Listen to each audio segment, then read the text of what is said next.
Welcome to Graph Policy Television GPTV. It's a new month, and we've got a new battle of the blind boxes, but we actually have a new contestant this month. So we normally have Loot Crate versus Nerd Block. We're also adding in My Geeky Goodies, yet another service out there to offer you a box of blind geeky stuff every single month. So let's go from left to right and talk about the best and the worst. So Loot Crate, they had a theme of play this month. Their releases included the Hex Bug. They've got this exclusive deck for the game Super Fight. They've got a book called Ready Player One. This blank money world that you can draw and create your own character. Poster of Pac-Man, and the box itself for Loot Crate comes and is actually a game that you can play. So cool. I think the best of that is, well, if I play Super Fight, I probably will dig that one. For me, it's the Money World, though. It's something that I've always wanted. I've never had before. I've always kind of wanted to create and do one of my own, like, create your own vinyl figures, so now I actually have a chance to do so. The Hex Bug is also really, really cool. It's another thing I've seen on toy store shelves. I've never gotten. Up next, we've got the My Geeky Goodies. This one had a theme of a toy box throwback. In it is a lot of stuff from the 80s, or maybe some of these in the 90s. I think it's all 80s, of things we grew up with. So one of the coolest items, I have to say, is up at top, the Creo Transformers figures. That was also in a Loot Crate or a Nerd Block in the past, I think Nerd Block.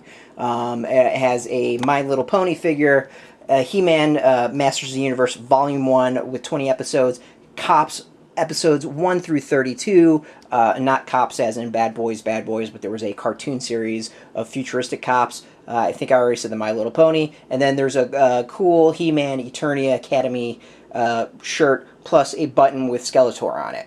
And then finally there's these little, you can see them on top, they're little vinyl figure things. Out of all of it, it's a cool box. The Creo Transformers is my favorite thing. I collect them. I love them. I already have that set, but still, it's cool to see.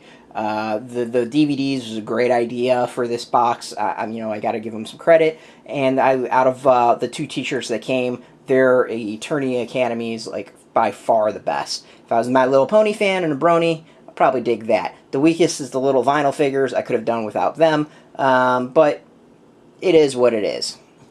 Then we've got Loot Crate. Loot Crate has a T-shirt based off The Flash. They've got a exclusive Better Call Saul Titan vinyl figure. They've got a Fan Expo variant for Star Wars #1 from Marvel.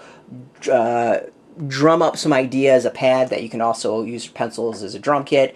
This thing called clickers, which I didn't open, I don't really care for. I could show a picture, but, well, not going to. It is a thing that you kind of like, you bend and twist and you can make shapes with them. There's 2 of those. Supposedly they have debuted in this box, and I think one of the colors is exclusive. And then Nerd Block decided to pimp their own wares with their Nerd Play cards featuring cosplayers. You get 2 packs of 10 cards. There's something like 140 cards or some crazy thing in the set. So you're not getting a set, in other words. So you're going to be forced to buy more if you're a completist and want to get them all. Out of this box, I mean, there's a lot that's just dull. The cards, I think, are just a bad play by Nerd Block. I don't appreciate it.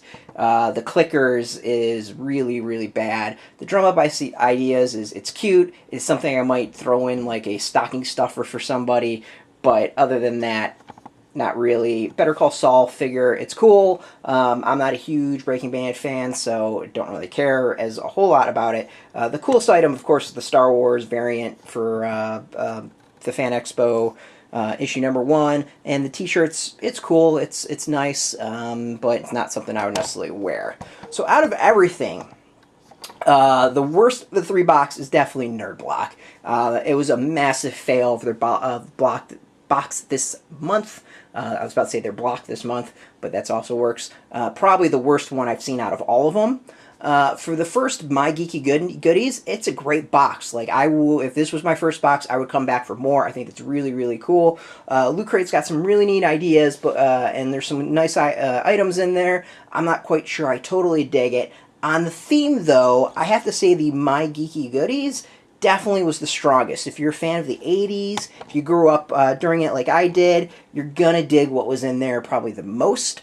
The coolest item out of everything is a tough call. Probably the Money World, the blank variants that you could go and create yourself. The Super Fight, I'm gonna have to play the game, so I really don't know how good the game is, or how much I will really dig it. But that's something down the road. Hexbug is a neat thing, but you can get it off the shelves. It doesn't really jump out on me.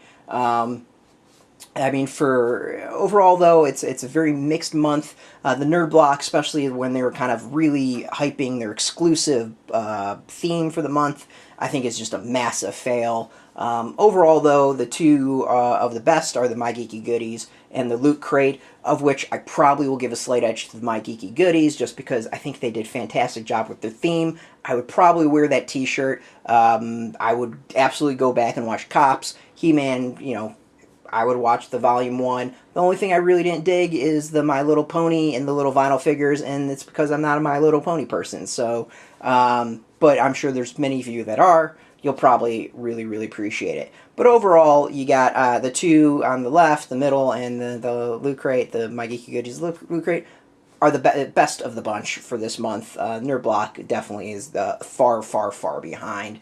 And I'm going to give the slight edge to My Geeky Goodies out of the three.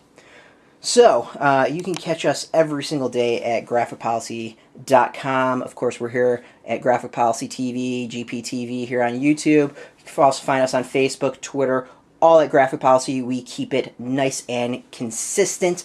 Until next time, keep it geeky.